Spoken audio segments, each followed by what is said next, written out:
এসো, এই সব কিছু তোমার জন্য। এসো, আমি তোমার অপেক্ষায় আছি। তুমি যাকে ভেবে এইসব করেছো বা এই গানটা গাইছো সে আমি নই।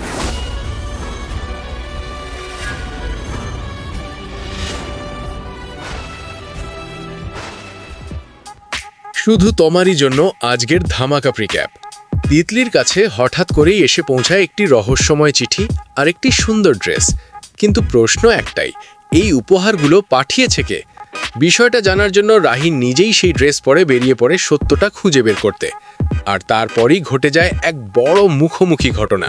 রাহির সামনে এসে দাঁড়ায় রাহুল, আর সেই মুহূর্তেই ফাঁস হয়ে যায় সব সত্য।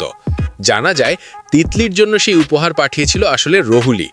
এদিকে অন্যদিকে রাহি মনে করছে তিতলির সামনে বড় কোনো বিপদ আসতে পারে, তাই সেই রহস্যময় গিফটের আসল প্রেরককে সেটা যাচাই করতেই রাহি নিজেই এগিয়ে যায়। কিন্তু সত্য সামনে চলে আসার পর এবার কোন দিকে মোড় নেবে তাদের সম্পর্কের সমীকরণ? এই টানাপোড়েনের শেষ কোথায় গিয়ে দাঁড়াবে? সব প্রশ্নের উত্তর মিলবে আসন্ন ধামাকা পর্বে। এমনই নতুন নতুন সিরিয়াল আপডেট পেতে এখনই চ্যানেলটি সাবস্ক্রাইব করে রাখুন।